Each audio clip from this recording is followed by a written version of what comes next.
जय हिंद दोस्तों, all can study podcast में आप सभी का स्वागत है। अगर आपने अभी तक हमारे चैनल को सब्सक्राइब नहीं किया है तो जल्दी से कर लीजिए। आज हम बात करने वाले हैं डॉक्टर भीमराव रामजी अंबेडकर की। जी। आज हम उस शख्सियत की कहानी में गहराई से उतरेंगे जिन्हें हम सब भारतीय संविधान के निर्माता के तौर पर जानते हैं। लेकिन ये कहानी सिर्फ एक संविधान बनाने की नहीं है। ये कहानी है उस बच्चे की जिसे समाज ने अछूत कहकर हर कदम पर अपमानित किया, और कैसे वही बच्चा आगे चलकर करोड़ों लोगों के लिए न्याय और सम्मान का सबसे बड़ा प्रतीक बन गया। बिल्कुल। और हमारी आज की ये चर्चा एक बहुत ही सबसे अहम पड़ावों को सामने रखती है।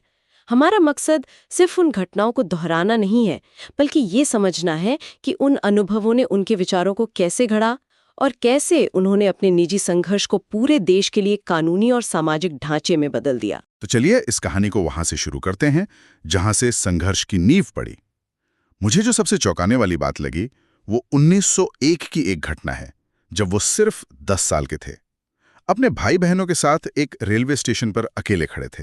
हाँ, ये घटना उनके जहन में हमेशा के लिए बस गई। स्टेशन मास्टर ने जब उन्हें देखा तो उनके अच्छे कपड़ों की वजह से उसे लगा कि ये किसी ऊंची जाति के बच्चे हैं। उसने बहुत अच्छे से बात की, लेकिन जैसे ही भीमराव ने बताया कि वो महार जाति से हैं, सब कुछ बदल गया। एक पल में उस स्टेशन मास्टर का पूरा रवैया, चेहरे की मुस्कान गायब हो गई, आंखों में घृणा भर गई और वो उन्हें वहीं छोड़कर चला गया। और रात हो रही थी। हाँ, और कोई तांगे वाला भी उन्हें ले जाने को तैयार नहीं था, क्योंकि उन्हें लगता था कि उनकी गाड़ी अपवित्र हो जाएगी। ये सोचना भी मुश्किल है कि एक 10 साल के बच्चे पर इसका क्या असर हुआ होगा। और ये भेदभाव सिर्फ सफर में नहीं, स्कूल में भी उनके साथ हर रोज होता था। और उस बुरे को कोई छूता भी नहीं था। स्कूल का चपरासी भी छूने से मना कर देता था। प्यास लगने पर वो स्कूल के घड़े से पानी नहीं पी सकते थे। उन्हें चपरासी का इंतजार करना पड़ता था, जो ऊपर से उनके हाथों में पानी डालता था। और अगर चपरासी नहीं आया तो पूरा दिन प्यासा ही रहना पड़ता था। लेकिन कहते हैं ना कि अंधेरे में ही रोशनी की कीमत पता चलती है।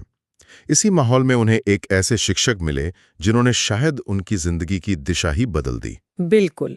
उनके एक ब्राह्मण शिक्षक थे, कृष्ण केशव अंबेडकर। वो इन सामाजिक कुरीतियों और जातिवाद को नहीं मानते थे।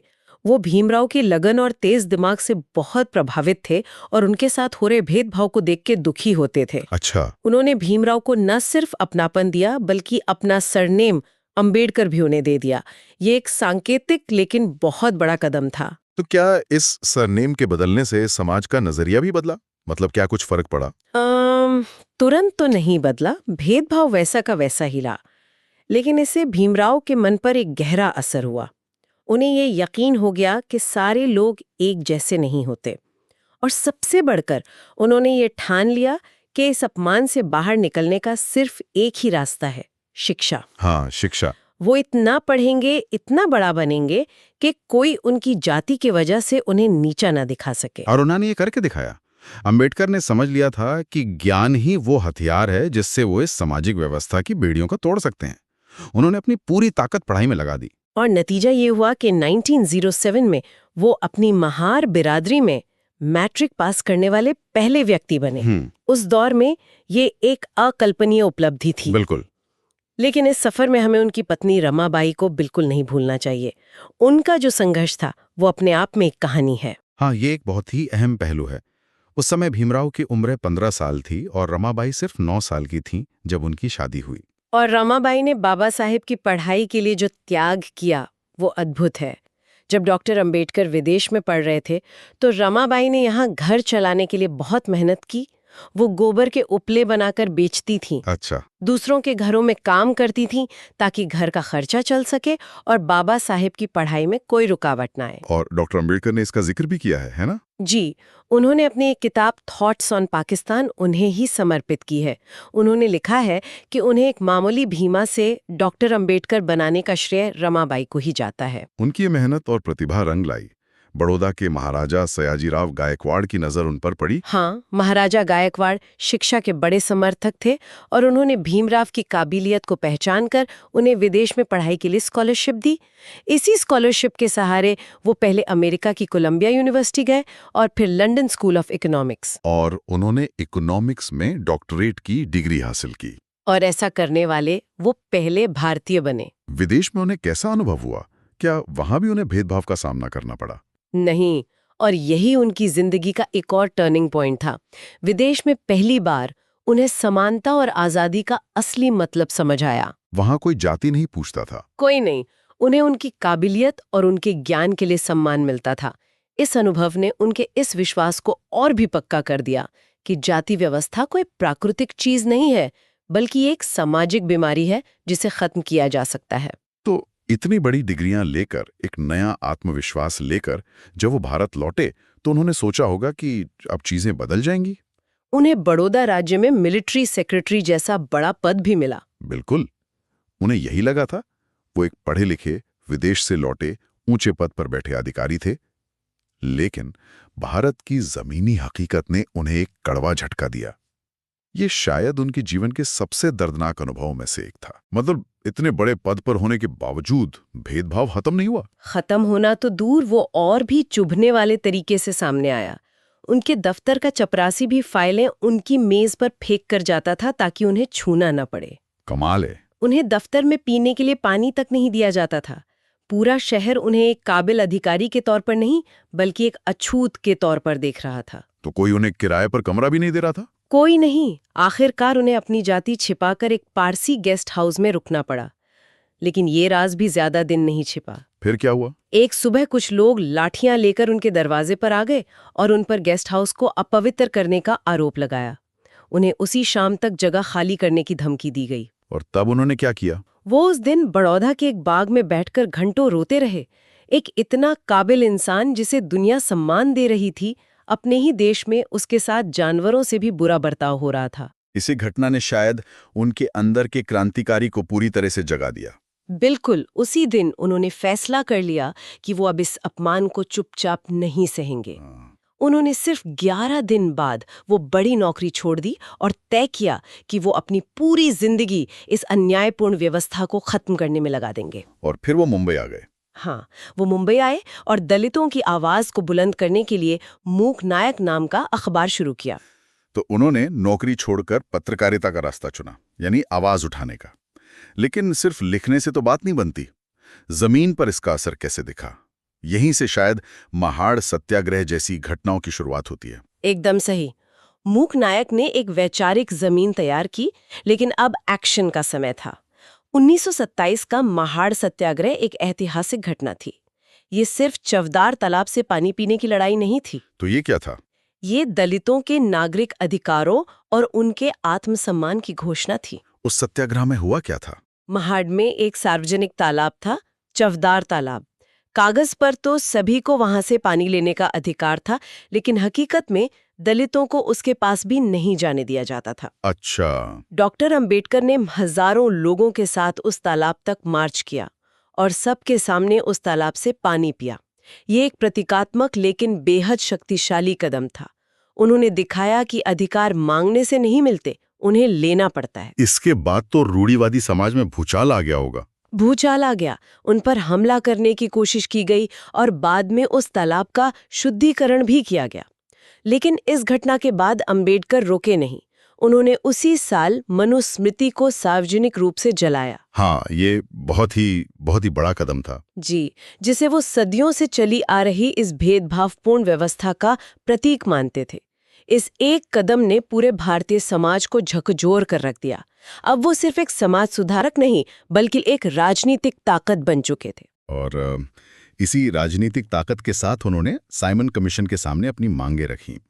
यहीं से उनका महात्मा गांधी के साथ वैचारिक टकराव भी शुरू होता है। हाँ, ये भारतीय इतिहास का एक बहुत ही महत्वपूर्ण अध्याय है। अंबेडकर का मानना था कि दलितों की समस्या सिर्फ एक सामाजिक बुराई नहीं है, बल्कि एक राजनीतिक समस्या है। इसलिए इसका समाधान भी राजनीतिक होना चाहिए। और इसीलिए उन्होंने सेपरेट इलेक्टोरेट की मांग रखी। जी, उन्होंने साइमन कमीशन के सामने दलितों के लिए सेपरेट इलेक्टोरेट यानी पृथक निर्वाचन क्षेत्र की मांग रखी। सेपरेट इलेक्टोरेट, इसे थोड़ा और आसान भाषा में समझाएंगे, इसका मतलब क्या था? इसका मतलब था कि दलित समुदाय के प्रतिनिधियों को चुनने के लिए वोट भी सिर्फ दलित समुदाय के लोग ही देंगे। अच्छा। अंबेडकर का तर्क था कि जॉइंट इलेक्टोरेट में जहां सब मिलकर वोट देते हैं, एक दलित उम्मीदवार को जीतने के लिए बहुसंख्यक सवर्ण वोटों पर निर्भर रहना पड़ता है। ऐसे में वो उम्मीदवार जीतने के बाद असल में अपने समुदाय की आवाज नहीं उठा पाता, बल्कि उन लोगों के हितों का ध्यान रखता है जिन्होंने उसे जिताया है। बिल्कुल, सेपरेट इलेक्टोरेट से चुने हुए प्रतिनिधि सिर्फ और सिर्फ अपने समुदाय के प्रति जवाबदेह होते। लेकिन गांधी जी इस विचार के सख्त खिलाफ थे। 1931 में जब वो दोनों पहली बार मिले तो वो मुलाकात काफी तनावपूर्ण रही थी। बहुत ज्यादा तनावपूर्ण। उस मुलाकात में अंबेडकर ने गांधी जी से एक बहुत ही मार्मिक बात कही।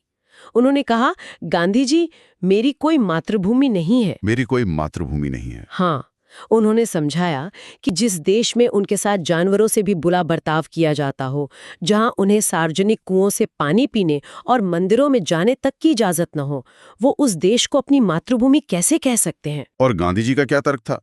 वो सेपरेट इलेक्टोरेट के खिलाफ क्यों थे? गांधी जी का मानना था कि सेपरेट इलेक्टोरेट हिंदू समाज को हमेशा के लिए बांट देगा। उन्हें डर था कि इससे दलित हिंदू धर्म से पूरी तरह अलग थलग पड़ जाएंगे और ये समाज के लिए बहुत विनाशकारी होगा। तो जब ब्रिटिश सरकार ने अंबेडकर की मांग मान ली तो गांधी जी ने आमरण अनशन शुरू कर दिया। जी, पूना की यरवदा जेल में।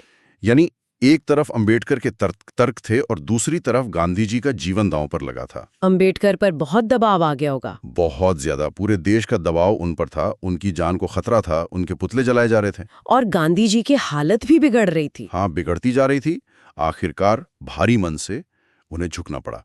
1932 में दोनों के बीच पूना पैक्ट पर हस्ताक्षर हुए। तो इस पूना पैक्ट में क्या तय हुआ? अंबेडकर को क्या मिला और उन्होंने क्या खोया? उन्होंने सेपरेट इलेक्टोरेट की अपनी सबसे बड़ी मांग छोड़ दी।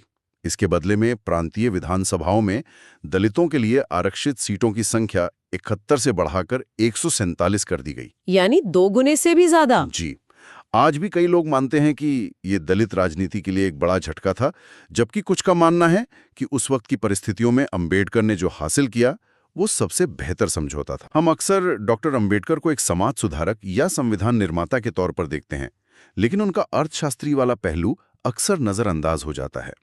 बहुत कम लोग जानते हैं कि भारतीय रिजर्व बैंक यानी आरबीआई की नींव में उनके विचार हैं। बिल्कुल, ये उनके व्यक्तित्व का एक बहुत ही महत्वपूर्ण लेकिन कम चर्चित पहलू है। उनकी किताब the problem of the rupee, its origin and it's solution ने हिल्टन यंग कमीशन को एक वैचारिक दिशा दी थी। अच्छा। उनका तर्क था कि भारत को एक स्थिर करेंसी चाहिए जो सोने के भाव पर नहीं बल्कि देश की आर्थिक जरूरतों और विकास पर आधारित हो। उन्होंने एक केंद्रीय बैंक की वकालत की जो सरकार के प्रभाव से मुक्त होकर देश की मौद्रिक नीति को नियंत्रित कर सके। और यही सोच आगे चलकर आरबीआई एक्ट का आधार बनी। जी, 1934 में। ये तो वाकई एक जबरदस्त बात है।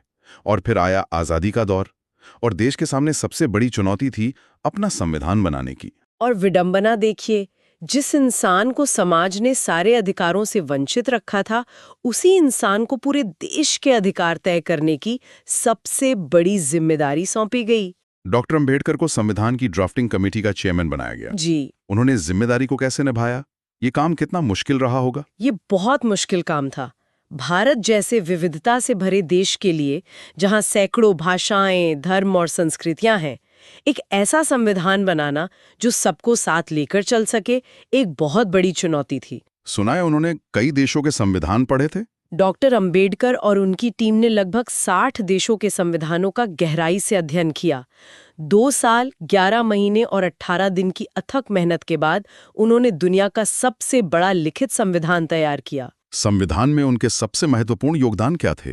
वो कौन सी चीजें थीं जिन्हें लेकर वो अडिग थे? सबसे पहले तो मौलिक अधिकार, खासकर समानता का अधिकार और आर्टिकल 17 के तहत छुआछूत का कानूनी तौर पर अंत। ये तो उनके जीवन का मिशन था। बिल्कुल, ये उनके जीवन भर के संघर्ष का नतीजा था।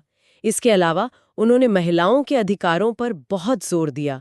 उन्हें शिक्षा, संपत्ति और रोजगार में बराबरी दिलाने वाले प्रावधान शामिल करवाए। और देश की एकता के लिए उनका विजन था कि केंद्र मजबूत हो ताकि देश की एकता बनी रहे, लेकिन साथ ही राज्यों को भी स्वायत्तता मिले। उन्होंने एक ऐसा ढांचा तैयार किया जो आज भी हमारे लोकतंत्र की नींव है। इसीलिए उन्हें भारतीय संविधान का जनक कहना बिल्कुल सही है। आजाद भारत के पहले कानून मंत्री के तौर पर भी उन्होंने एक बहुत बड़ा कदम उठाने की कोशिश की थी, हिंदू कोड बिल। ये क्या था और इस पर इतना विवाद क्यों हुआ? हिंदू कोड बिल एक क्रांतिकारी कदम था। ये बिल हिंदू महिलाओं को पहली बार तलाक लेने का अधिकार, पिता और पति की संपत्ति में बराबरी का हक और अपनी पसंद से शादी करने की आजादी भी। जी, ये एक तरह से हिंदू समाज के पर्सनल लॉ में सुधार की एक बहुत बड़ी कोशिश थी। लेकिन ये पास नहीं हो पाया और उन्हें इस्तीफा देना पड़ा। हाँ, उस समय के कई रूढ़िवादी नेता और सामाजिक संगठन इसके सख्त खिलाफ हो गए। उन्हें अपनी ही सरकार से भी वो समर्थन नहीं मिला जिसकी उन्हें उम्मीद थी। जब उन्हें लगा कि वो महिलाओं को उनके अधिकार नहीं दिला पा रहे हैं, तो उन्होंने सिद्धांत के तौर पर 1951 में कैबिनेट से इस्तीफा दे दिया। अपने जीवन के आखिरी सालों में उन्होंने एक और बड़ा फैसला लिया, जो उन्होंने सालों पहले ही घोषित कर दिया था। बिल्कुल।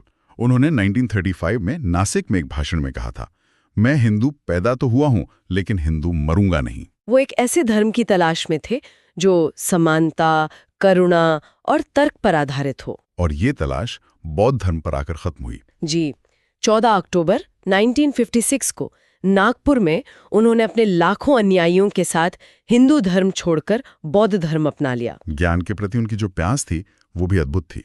कहते हैं उनकी एक बहुत बड़ी लाइब्रेरी थी, दुनिया की सबसे बड़ी निजी लाइब्रेरियों में से एक। उनके घर राजगृह में 50,000 से भी ज्यादा किताबें थीं। 50,000? जी, और वो 9 भाषाएं जानते थे। ज्ञान के लिए उनका जुनून आखिरी सांस तक बना रहा। 6 दिसंबर 1956 को दिल्ली में नींद में ही उनका निधन हो गया। उनकी मृत्यु के कई सालों बाद 1990 में देश ने उन्हें उनके योगदान के लिए सर्वोच्च नागरिक सम्मान भारत रत्न से सम्मानित किया। आज उनकी मृत्यु के दिन को महापरिनिर्वाण दिवस के रूप में याद किया जाता है। जी, डॉक्टर अंबेडकर का जीवन इस बात का एक जीता जागता प्रमाण है कि इंसान अपनी लगन, शिक्षा और साहस से न सिर्फ अपनी बल्कि पूरे समाज की तकदीर बदल सकता है। उन्होंने जो संविधान रूपी ढाल तैयार की, वो आज भी हर उस नागरिक की रक्षा करती है जिसके अधिकारों का हनन होता है। और उनका पूरा जीवन और संघर्ष आज हमारे लिए एक बहुत ही महत्वपूर्ण सवाल छोड़ जाता है। क्या? कानून की किताबों में अधिकार दे देना एक बात है, लेकिन समाज की सोच में, लोगों के दिलों में उस समानता को उतारना और उसे हर व्यक्ति की असल जिंदगी का हिस्सा बनाना, ये यात्रा आज भी कितनी बाकी है। ऐसी ही जानकारी के लिए सब्सक्राइब कीजिए ऑल कैन स्टडी को। Thank you. चलिए नेक्स्ट वीडियो पे मिलते हैं।